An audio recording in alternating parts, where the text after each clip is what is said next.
لیکن کوئی ایک خاتون ایسی دکھا دو جس نے نبی کریم صلی اللہ علیہ وسلم جیسا پاک باز جنا ہو۔ ناظرین، حضور اکرم صلی اللہ علیہ وسلم کی علل اعلان دعوت اسلام پر رؤسائے کفار بفر گئے اور آپ صلی اللہ علیہ وسلم کو جادوگر اور جھوٹا مشہور کرنے کا منصوبہ بنا لیا۔ البتہ جب اپنے ساتھی ولید سے رائے لی تو اس نے اظہار رائے کے لیے 3 دن کی مہلت مانگی اور گھر چلایا۔ اس کے گھر سونے چاندی کے 2 بت تھے جنہیں اس نے جواہرات اور قیمتی لباس پہنا کر کرسیوں پر بٹھا رکھا تھا۔ اس نے 3 دن مسلسل ان کی خوب عبادت کرنے کے بعد نہایت ہی گڑ گڑا کر اپنے بت سے کہا، میری بے لوث عبادت کا واسطہ مجھے بتاؤ کہ محمد سچے ہیں یا نہیں۔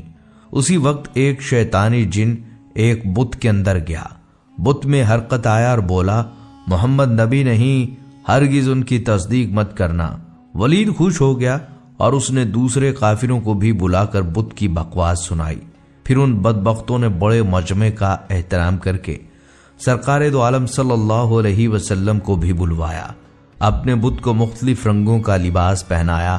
آپ صلی اللہ علیہ وسلم حضرت ابن مسعود رضی اللہ تعالیٰ عنہ کو ساتھ لے کر تشریف لائے۔ کفار نے بت کو سجدہ کیا۔ پھر ولید نے بت سے کہا، میرے معبود، تو محمد صلی اللہ علیہ وسلم کے بارے میں اظہار خیال کر۔ بت نے آپ صلی اللہ علیہ وسلم کے بارے میں نازیبا باتیں کی۔ آپ صلی اللہ علیہ وسلم وہاں سے اٹھ کر تشریف لے گئے۔ راستے میں سبز لباس میں ملبوس ایک سوار ملا۔ اس کے ہاتھ میں ننگی تلوار تھی جس سے خون ٹپک رہا تھا۔ سوار گھوڑے سے اترا اور نہایت ادب سے سلام کیا اور بتایا، میرا نام مہین بن ابہر ہے، کوہ طور پر میرا گھر ہے۔ میں نے نوح علیہ السلام کے زمانے میں اسلام قبول کیا۔ میں سفر میں تھا، وطن واپسی ہوئی تو گھر پہنچنے پر زوجہ نے روتے ہوئے بتایا کہ مظفر نامی جن نے آپ صلی اللہ علیہ وسلم کی گستاخی کی ہے۔ میں اسی وقت اس کے تعقب میں نکلا۔ صفا و مروہ کے درمیان وہ مجھے مل ہی گیا۔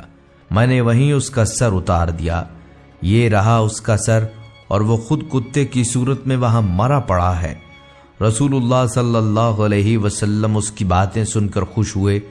نیز جب اگلے دن کفار پھر مجمع میں حبل نامی بت کو زیورات اور ملبوسات سے سجا کر اور اسے سجدہ کر کے بولے کہ محمد کو برا بھلا کہے، تو مہین نامی یہی جن حضور صلی اللہ علیہ وسلم کی اجازت سے اس بت میں جا کر بولا، اے اہل مکہ، حضرت محمد صلی اللہ علیہ وسلم سچے ہیں، ان کی باتیں اور دین سچا ہے۔ یہ تمہیں باطل کی جگہ دین حق اپنانے کی دعوت دیتے ہیں، جبکہ تم اور تمہارے بت باطل اور جھوٹے ہیں، خود کو گمراہ اور دوسروں کو گمراہ کرنے والے ہو۔ اگر تم محمد عربی پر ایمان لا کر ان کی تصدیق نہ کرو تو روز قیامت دوزخ تمہاری دائمی ٹھکانہ ہوگا۔ لہٰذا حضرت محمد صلی اللہ علیہ وسلم پر ایمان لے آؤ، جو اللہ کے رسول اور خلق کے خدا میں سب سے افضل ہیں۔ اپنے ہی بت سے یہ باتیں سن کر ایک طرف تو کفار آگ بگولا ہو گئے، بلکہ ابو جہل نے اسے اٹھا کر زمین پر پٹخ دیا اور پھر اسے نذر آتش کر دیا، جبکہ دوسری طرف آپ صلی اللہ علیہ وسلم نہایت خوش ہوئے اور آپ نے اس جن کا نام عبداللہ رکھ دیا۔ ناظرین، جنات کے قرآن سننے اور ایمان لانے کا احادیث صحیحہ میں اس طرح ذکر آیا ہے کہ رسول اللہ صلی اللہ علیہ وسلم کی بعثت کے وقت جب جنات کو آسمانی خبریں سننے سے روک دیا گیا تو آپ صلی اللہ علیہ وسلم کی نبوت اور بعثت کے بعد جو جن آسمانی خبریں سننے کے لیے اوپر جاتا تو اس پر شہاب ثاقب پھینک کر دفع کر دیا جانے لگا۔ جنات میں اس بات کا تذکرہ ہوا کہ اس کا سبب معلوم کرنا چاہیے کہ کون سا نیا واقعہ دنیا میں ہوا ہے جس کی وجہ سے جنات کو آسمانی خبروں سے روک دیا گیا ہے۔ جنات کے مختلف گروہ دنیا کے مختلف خطوں میں اس کی تحقیقات کے لیے پھیل گئے۔ ان کا ایک گروہ حجاز کی طرف بھی پہنچا۔ اس روز آپ صلی اللہ علیہ وسلم اپنے چند صحابہ کے ساتھ مقام بطن نخلہ میں تشریف فرما تھے اور سوق عکاظ کی طرف جانے کا قصد تھا۔ عرب کے لوگ تجارتی اور معاشرتی امور کے لیے مختلف مقامات پر خاص خاص ایام میں بازار لگایا کرتے تھے جس میں ہر خطے کے لوگ جمع ہوتے، دکانیں لگتیں اور اجتماعات اور جلد سے ہوتے تھے، جیسے ہمارے زمانے میں اسی طرح کی نمائشیں جا بجا ہوتی ہیں۔ انہی میں سے ایک بازار مقام اوقاز میں لگتا تھا۔ رسول اللہ صلی اللہ علیہ وسلم غالباً دعوت و تبلیغ اسلام کے لیے تشریف لے جا رہے تھے۔ اس مقام بطن نخلہ میں آپ صلی اللہ علیہ وسلم صبح کی نماز پڑھا رہے تھے کہ وہ جنات یہاں پہنچے۔ قرآن مجید سن کر کہنے لگے کہ بس وہ نئی بات یہی ہے جو ہمارے اور آسمانی خبروں کے درمیان حائل ہوئی ہے۔ ایک روایت میں ہے کہ وہ جنات جب یہاں آئے تو باہم کہنے لگے کہ خاموش ہو کر قرآن سنو۔ جب آپ صلی اللہ علیہ وسلم نماز سے فارغ ہوئے تو اسلام کی حقانیت پر یقین و ایمان لا کر اپنی قوم کے پاس واپس آ گئے اور ان کو اس واقعے کے اصلی سبب کی اور اس کی خبر دی کہ ہم مسلمان ہو گئے، تم کو بھی چاہیے کہ ایمان لے آؤ۔ مگر رسول اللہ صلی اللہ علیہ وسلم کو ان جنات کے آنے جانے اور قرآن سن کر ایمان لے آنے کی خبر نہیں ہوئی، یہاں تک کہ وہ سورہ جن کا نزول ہوا جس میں آپ کو اس واقعے کی خبر دی گئی۔ ایک اور روایت میں ہے کہ یہ جنات مقام نسبین کے رہنے والے تھے اور کل 9 یا بعض روایات کے مطابق 7 تھے۔ جب انہوں نے اپنی قوم کو یہ خبر بتائی اور ایمان لانے کی ترغیب دی تو پھر ان میں سے 300 اشخاص اسلام لانے کے لیے حاضر خدمت ہوئے۔ اللہ تعالیٰ نے اس واقعے کی اطلاع اپنے رسول صلی اللہ علیہ وسلم کو دی۔ فرمایا، اے میرے رسول، آپ کہہ دیجئے کہ میرے پاس وحی آئی ہے کہ جنوں کی ایک جماعت نے قرآن سنا اور پھر کہا، ہم نے ایک عجیب قرآن سنا ہے جو ہدایت کا راستہ بتاتا ہے، ہم اس پر ایمان لائے اور اب ہم اللہ کے ساتھ کسی کو شریک نہیں کریں گے۔ ہمارے رب کی عظمت بہت عالی شان ہے، اس کی کوئی بیوی ہے نہ اولاد۔ ہمارے بعض بے وقوف اللہ کے بارے میں افترا پردازی کرتے تھے اور ہم یہ خیال کرتے تھے کہ انسان اور جن اللہ پر جھوٹ نہیں بولتے، اور انسانوں میں سے بعض جنات کی پناہ پکڑتے تھے۔ اس سے جنات کا غرور اور سرکشی اور زیادہ بڑھ جاتی تھی، اور انسانوں کا بھی یہی اعتقاد تھا، جیسا کہ اے جنات تمہارا اعتقاد تھا کہ اللہ کسی کو معبوس نہیں کرے گا، اور ہم نے آسمان کو ٹٹولا تو اسے مضبوط چوکیدار اور سخت شعلوں سے بھرا ہوا پایا، اور ہم آسمان میں خبریں سننے کے لیے بیٹھا کرتے تھے، لیکن اب کوئی سننا چاہتا ہے تو اپنے لیے تیز شعلے پاتا ہے۔ معلوم نہیں کہ اہل زمین کے ساتھ برائی مقصود ہے یا بھلائی۔ ہم میں سے بعض نیک ہیں اور بعض اور طرح کے ہیں۔ ہمارے کئی طرح کے مذاہب ہیں اور ہم نے یقین کر لیا ہے کہ زمین میں اللہ کو ہرگز نہیں ہرا سکتے، نہ بھاگ کر اسے تھکا سکتے ہیں۔ ہم نے ہدایت کی کتاب سنی، ہم اس پر ایمان لائے، اور جو شخص بھی اپنے رب پر ایمان لائے اسے نہ کسی نقصان کا خوف ہے اور نہ ظلم کا۔ ہم میں سے بعض مسلم ہیں اور بعض نافرمان۔ جو مسلم ہیں وہ سیدھے راستے پر چل رہے ہیں، اور جو نافرمان ہیں وہ دوزخ کا ایندھن ہیں۔ ناظرین، جنات کی جماعت نے جہاں اسلام قبول کیا تھا اس جگہ ایک مسجد تعمیر کی گئی جسے مسجد جن کہا جاتا ہے، جو آج بھی موجود ہے۔ جنت المولا کے قبرستان کے قریب واقع مسجد الجن کو سعودی عرب کے شہر مکہ مکرمہ کی قدیم ترین اور اہم ترین مساجد میں ایک سمجھا جاتا ہے۔ مسجد جن یا مسجد الجن اس جگہ پر واقع ہے جہاں نبی صلی اللہ علیہ وسلم نے حضرت عبداللہ بن مسعود رضی اللہ تعالیٰ عنہ کے لیے ایک لکیر کھینچی تھی، جو اس سفر میں آپ کے ساتھ تھے، جہاں اللہ سبحانہ تعالیٰ نے آپ کو حکم دیا تھا کہ آپ صلی اللہ علیہ وسلم جنات کے لیے قرآن پاک کی چند آیات پڑھیں۔ حضرت عبداللہ بن مسعود رضی اللہ تعالیٰ عنہ بیان کرتے ہیں کہ مکہ مکرمہ میں آپ صلی اللہ علیہ وسلم نے ایک مرتبہ صحابہ اکرام رضی اللہ تعالیٰ عنہم سے فرمایا کہ جو شخص یہ دیکھنا چاہتا ہے کہ جنات کیا ہیں وہ ضرور آئے، میرے علاوہ کوئی نہیں آیا۔ جب ہم مکہ کے ضلع مولا میں پہنچے تو رسول اللہ صلی اللہ علیہ وسلم نے زمین پر ایک دائرہ کھینچنے کے لیے اپنے پاؤں کا استعمال کیا، پھر آپ نے مجھے دائرے کے اندر بیٹھنے کی ہدایت کی۔ تھوڑا آگے بڑھنے کے بعد آپ صلی اللہ علیہ وسلم نے قرآن مجید کی تلاوت شروع کی۔ پھر یوں ہوا کہ جن وہاں جمع ہوتے ہی فوجوں کی شکل میں پہنچنے لگے۔ اتنے لوگ آئے کہ نبی صلی اللہ علیہ وسلم کو میں دیکھ بھی نہ سکا اور نہ سن سکا۔ پھر آپ صلی اللہ علیہ وسلم ان کے ایک گروہ سے فجر تک گفتگو کرتے رہے۔ ایک اور جگہ حضرت عبداللہ بن مسعود رضی اللہ تعالیٰ عنہ سے روایت ہے کہ رسول اللہ صلی اللہ علیہ وسلم نے فرمایا، میرے پاس جنوں میں سے ایک پکارنے والا آیا، میں اس کے ساتھ گیا اور اس کو قرآن پڑھ کر سنایا۔ وہ مزید بیان کرتے ہیں کہ رسول اللہ صلی اللہ علیہ وسلم انہیں لے گئے اور انہیں ان کے نقش قدم اور آگ کے نشانات دکھائے۔ انہوں نے اس سے رزق طلب کیا اور اس نے اللہ سبحانہ تعالیٰ سے دعا کی تھی اور ان سے کہا تھا، تمہاری ہر وہ ہڈی ہوگی جس پر اللہ کا نام لیا جائے گا، جب یہ آپ کے ہاتھ میں آ جائے گا تو اس پر کافی گوشت ہوگا اور تمام قطرے آپ کے جانوروں کی خوراک ہیں۔ پھر رسول اللہ صلی اللہ علیہ وسلم نے فرمایا، ان ہڈیوں اور گوبر کو قضائے حاجت کے بعد اپنے آپ کو صاف کرنے کے لیے استعمال نہ کرو، کیونکہ یہ تمہارے بھائیوں کی خوراک ہیں۔ بحوالہ صحیح مسلم۔ اس واقعے کے بعد نبی صلی اللہ علیہ وسلم نے جنات کے سردار سے ملاقات کی اور ان کی بیعت اور ان کے قبول اسلام کو قبول کیا۔ یہ واقعہ قرآن پاک کی سورۃ الجن میں بھی مرکوز ہے، جس کا تذکرہ ہم ویڈیو کے پہلے حصے میں کر چکے ہیں۔ مسجد الجن کو بیعت کی مسجد بھی کہا جاتا ہے، کیونکہ اس مقام پر تعمیر کی گئی تھی جہاں جنات نے اپنے آپ کو پیغمبر اکرم صلی اللہ علیہ وسلم سے بیعت کیا تھا اور اسلام کی تعلیمات کو قبول کیا تھا۔ آج کے دوران حج کا موسم اور عمرہ دنیا بھر سے مسلمان مسجد الجن کو دیکھنے آتے ہیں۔ خیال یہ کیا جاتا ہے کہ مسجد الجن اصل میں 1700 میں ایک زیر زمین مسجد کے طور پر تعمیر کی گئی تھی تاکہ اس تاریخی واقعہ اور جگہ کو نشان زد کیا جا سکے جہاں پیغمبر اسلام صلی اللہ علیہ وسلم کی قرآن پاک کی تلاوت کے نتیجے میں روحانی مخلوقات جنوں نے اسلام قبول کیا۔ حالانکہ اس بات کا کوئی ثبوت نہیں ہے کہ مسجد الجن خود انسانوں یا جنوں نے تعمیر کی تھی۔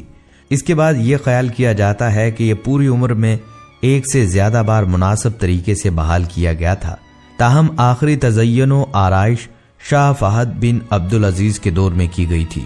تعمیراتی ڈھانچے کو مزید جدید اور زاویہ دار ڈھانچے میں تبدیل کرنے کے لیے حال ہی میں مسجد الجن کے ڈھانچے میں ایک مینار کا اضافہ کیا گیا۔ آج مسجد الجن میں تمام جدید سہولیات موجود ہیں، بشمول وضو، پانی، اسٹیشن، ایئر کنڈیشنر، داخلہ، پنکھے اور نمازی قالین۔ اگرچہ بہت کشادہ نہیں ہے، مسجد الجن میں نماز پڑھنے کا ایک وسیع علاقہ ہے جہاں مقامی لوگ آتے ہیں اور دن میں 5 وقت نماز ادا کرتے ہیں۔ نبی صلی اللہ علیہ وسلم کے طائف سے وادی نخلہ تک کے سفر کے بارے میں بعض روایات کی بنیاد پر یہ خیال کیا جاتا ہے کہ آدھی رات کو کالی تاریکی میں تنہا واپسی پر آپ صلی اللہ علیہ وسلم نے یہ فیصلہ کیا کہ آپ صلی اللہ علیہ وسلم نے کچھ آیات پڑھی تھیں۔ قرآن پاک بلند آواز میں اس پر یمن سے آنے والے ایک جن کی توجہ مبذول ہوئی، جو رک گیا اور اطمینان سے قرآن پاک کی تلاوت سنتا رہا۔ کہا جاتا ہے کہ جنوں نے بعد میں اسلام قبول کیا اور ایک مسلمان اسلام کے ماننے والے کی حیثیت سے پوری دنیا میں منتشر ہو گئے۔ اس کے لیے انسانوں کی طرح جنات کو بھی مسجد میں نماز پڑھنے کے مساوی حقوق دیے گئے۔ اسی لیے یہ خیال کیا جاتا ہے کہ پاکیزہ جن مسجد کے اندر نماز پڑھنے کے لیے انسانوں یا کسی اور مخلوق کا روپ دھار لیتے ہیں۔ ناظرین، روایات حدیث میں لیلۃ الجن کا واقعہ مذکور ہے۔ اس میں عبداللہ ابن مسعود آپ صلی اللہ علیہ وسلم کے ساتھ تھے۔ اس سے واضح طور پر معلوم ہو جاتا ہے کہ آپ صلی اللہ علیہ وسلم جنات کو تبلیغ و دعوت کے لیے مکہ مکرمہ کے قریب ایک جنگل میں تشریف لے گئے تھے اور انہیں آپ صلی اللہ علیہ وسلم نے قرآن کریم پڑھ کر سنایا تھا اور ان کے سوالات کے جوابات بھی دیے تھے۔ علامہ خفاجی کہتے ہیں، احادیث معتبرہ سے ثابت ہوتا ہے کہ جنات کے وفود آپ صلی اللہ علیہ وسلم کی خدمت میں 6 مرتبہ حاضر ہوئے۔ یقیناً جنات سے آپ صلی اللہ علیہ وسلم کی گفتگو بھی ہوئی اور آپ صلی اللہ علیہ وسلم نے انہیں قرآن کریم بھی سنایا۔ عبداللہ بن مسعود، زبیر، عبداللہ بن عباس اور حسن بصری، سعید بن جبیر، زر بن جبیش، مجاہد، اقرمہ اور دوسرے بزرگوں سے منقول ہے، وہ سب اس بات پر متفق ہیں کہ جنوں کی پہلی حاضری کا واقعہ بطن نخلہ میں پیش آیا، اور ابن اسحاق، ابو نعیم اصفہانی اور واقدی کا بیان ہے کہ یہ اس وقت کا واقعہ ہے جب نبی صلی اللہ علیہ وسلم طائف سے مایوس ہو کر مکہ معظمہ کی طرف واپس ہوئے تھے۔ راستے میں آپ نے نخلہ میں قیام کیا، وہاں عشاء یا فجر یا تہجد کی نماز میں آپ قرآن مجید کی تلاوت فرما رہے تھے کہ جنات کے ایک گروہ کا ادھر سے گزر ہوا اور وہ آپ کی قرات سننے کے لیے ٹھہر گیا۔ اس کے ساتھ تمام روایات اس بات پر بھی متفق ہیں کہ اس موقع پر جن حضور صلی اللہ علیہ وسلم کے سامنے نہیں تھے، نہ آپ نے ان کی آمد کو محسوس فرمایا، بلکہ بعد میں اللہ تعالیٰ نے وحی کے ذریعے آپ کو ان کے آنے کی خبر اور قرآن مجید سننے کی خبر دی۔ ناظرین، یہاں آپ کو جنات کی دعوت اسلام کا ایک واقعہ بھی سناتے چلیں۔ ایک دن حضرت عمر خطاب رضی اللہ تعالیٰ عنہ بیٹھے ہوئے تھے کہ ان کے پاس ایک آدمی گزرا۔ کسی نے پوچھا، اے امیر المومنین، کیا آپ اس گزرنے والے کو جانتے ہیں؟ حضرت عمر رضی اللہ تعالیٰ عنہ نے پوچھا، یہ کون ہے؟ لوگوں نے کہا، یہ حضرت سواد بن قارب رضی اللہ تعالیٰ عنہ ہیں، جنہیں ان کے پاس آنے والے جن نے حضور صلی اللہ علیہ وسلم کی بعثت کی خبر دی تھی۔ چنانچہ حضرت عمر رضی اللہ تعالیٰ عنہ نے پیغام دے کر انہیں بلایا اور فرمایا، کیا آپ سواد بن قارب ہیں؟ انہوں نے ہاں میں جواب دیا تو حضرت عمر رضی اللہ تعالیٰ عنہ نے فرمایا، کیا تم زمانہ جاہلیت میں کہانت کا کام کرتے تھے؟ اس پر حضرت سواد رضی اللہ تعالیٰ عنہ کو غصہ آ گیا اور کہا، امیر المومنین، جب سے میں مسلمان ہوا ہوں کبھی کسی نے میرے منہ پر ایسی بات نہیں کی۔ حضرت عمر رضی اللہ تعالیٰ عنہ نے کہا، سبحان اللہ، ہم تو جاہلیت میں شرک پر تھے اور یہ شرک تمہاری کہانت سے زیادہ برا تھا۔ تمہارے تابع جن نے حضور صلی اللہ علیہ وسلم کی بعثت کی جو خبر دی تھی وہ مجھے بتاؤ۔ حضرت عمر رضی اللہ تعالیٰ عنہ کی فرمائش پر حضرت سواد رضی اللہ تعالیٰ عنہ نے اپنا تفصیل سے واقعہ سناتے ہوئے عرض کیا، اے امیر المومنین رضی اللہ تعالیٰ عنہ، ایک رات میں لیٹا ہوا تھا اور بیداری اور نیند کی درمیانی حالت میں تھا۔ میرے پاس ایک جن آیا اور مجھے پاؤں مار کر کہتا، اے سواد بن قارب، اٹھ اور میری بات غور سے سن۔ اگر تیرے اندر عقل ہے تو تو سمجھ لے کہ قریش کی شاخ لوی بن غالب میں ایک رسول معبوس ہوا ہے جو اللہ کی اور اس کی عبادت کی دعوت دیتا ہے۔ مجھے اس بات پر تعجب ہوا کہ جنات حق کو تلاش کر رہے ہیں اور سفید اونٹوں پر کجاوے باندھ کر ہر طرف کا سفر کر رہے ہیں۔ یہ سب ہدایت حاصل کرنا چاہتے تھے، لہٰذا تم سفر کر کے اس ہستی کے پاس جاؤ جو بنی ہاشم میں چیدہ اور عمدہ ہیں، اور ہدایت میں پہلو کرنے والا دیر کرنے والے کی طرح نہیں ہوگا بلکہ اس سے افضل ہوگا۔ میں نے اس جن سے کہا، مجھے سونے دو، مجھے شام سے بہت نیند آ رہی ہے۔ اگلی رات وہ میرے پاس آیا اور اس نے مجھے پاؤں مار کر پھر گزشتہ رات والی ساری بات بتائی۔ اسی طرح مسلسل 3 راتیں وہ جن مجھے آ کر بتاتا رہا۔ چنانچہ میں اٹھا اور میں نے کہا، اللہ تعالیٰ نے میرے دل کو جانچ لیا ہے، یعنی جن کی بات صحیح ثابت ہوئی اور میں اونٹنی پر سوار ہو کر چل دیا۔ پھر میں مدینہ آیا تو وہاں حضور صلی اللہ علیہ وسلم اپنے صحابہ کرام کے ساتھ تشریف فرما تھے۔ میں نے قریب جا کر عرض کیا، میری درخواست بھی سن لیں۔ آپ صلی اللہ علیہ وسلم نے فرمایا، کہو۔ میں نے یہ اشعار پڑھے۔ ابتدائی رات کا کچھ حصہ گزر جانے کے بعد اور میرے کچھ سو لینے کے بعد مجھے سرگوشی کرنے والا جن میرے پاس 3 رات تک آتا رہا، اور جہاں تک میں نے اسے آزمایا وہ جھوٹا نہیں تھا۔ وہ ہر رات مجھ سے یہی کہتا کہ تمہارے پاس ایک رسول آیا ہے جو قبیلہ لوی بن غالب سے ہے۔ اس پر میں نے سفر کی مکمل تیاری کر لی اور تیز رفتار والی اونٹنی مجھے لے کر ہموار اور وسیع میدانوں میں چلتی رہی۔ میں گواہی دیتا ہوں کہ اللہ کے سوا کوئی چیز عبادت کے لائق نہیں، اور آپ صلی اللہ علیہ وسلم ہر بات کے بارے میں قابل اعتماد ہیں۔ اور اے قابل احترام اور پاکیزہ لوگوں کے بیٹے، آپ صلی اللہ علیہ وسلم تک پہنچنے کے لیے تمام رسولوں میں سب سے زیادہ قریبی وسیلہ ہیں۔ اے روئے زمین پر چلنے والے سب سے اچھے انسان، آپ صلی اللہ علیہ وسلم ہمیں ان تمام اعمال کا حکم فرمائیں جو آپ صلی اللہ علیہ وسلم کے پاس اللہ کی طرف سے آ رہے ہیں۔ ہم ان اعمال کو ضرور کریں گے، چاہے اعمال کی محنت میں ہمارے بال سفید ہو جائیں۔ آپ صلی اللہ علیہ وسلم اس دن کے لیے میرے سفارشی بن جائیں جس دن آپ صلی اللہ علیہ وسلم کے علاوہ اور سفارشی سودا بن قارب کے کام نہیں آ سکتا۔ میرے یہ اشعار سن کر آپ صلی اللہ علیہ وسلم اور تمام صحابہ کرام بہت خوش ہوئے اور ان سب کے چہروں سے خوشی عیاں ہونے لگی۔ یہ قصہ سن کر حضرت عمر رضی اللہ تعالیٰ عنہ حضرت سواد رضی اللہ تعالیٰ عنہ سے لپٹ گئے اور فرمایا، میری دلی خواہش تھی کہ میں تم سے یہ سارا قصہ سنوں، کیا اب بھی وہ جن تمہارے پاس آتا ہے؟ حضرت سودا رضی اللہ تعالیٰ عنہ نے فرمایا، جب سے میں نے قرآن پڑھنا شروع کیا ہے وہ نہیں آیا، اور اس کی جگہ اللہ کی کتاب نعم البدل ہے۔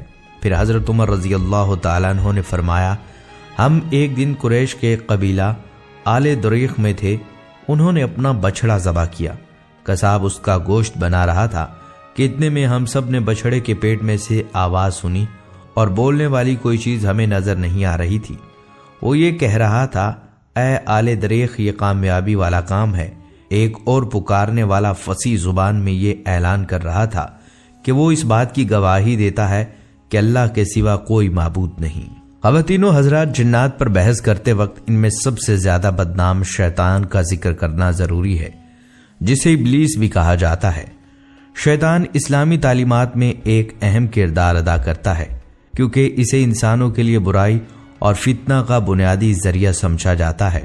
شیطان شروع میں اللہ کی عبادت کرنے والا تھا اور جنات میں ایک اعلیٰ مقام رکھتا تھا، تاہم جب اللہ نے حضرت آدم علیہ السلام کو پیدا کیا اور تمام فرشتوں اور جنوں کو ان کے آگے سجدہ کرنے کا حکم دیا تو شیطان نے غرور اور تکبر کی وجہ سے اپنے آپ کو مٹی سے پیدا ہونے والے انسانوں سے برتر سمجھتے ہوئے انکار کر دیا۔ اللہ نے پھر شیطان کو اپنی رحمت سے نکال دیا اور شیطان نے قیامت تک انسانوں کو گمراہ کرنے کا عہد کیا۔ شیطان کا بنیادی مقصد انسانوں کو راہ راست سے ہٹانا، گمراہ کرنا اور گناہوں اور اللہ کی نافرمانی کرنا تھا۔ اس کو حاصل کرنے کے لیے وہ مختلف حربے استعمال کرتا ہے، جیسے برے خیالات، وسوسہ، شکوک و شبہات کو بھڑکانا اور انسانی خواہشات اور کمزوریوں کی طرف راغب کرنا۔ مسلمانوں کے لیے یہ ضروری ہے کہ وہ شیطان کی چالوں سے باخبر رہیں اور اس کے اثر سے مسلسل اللہ کی پناہ مانگے۔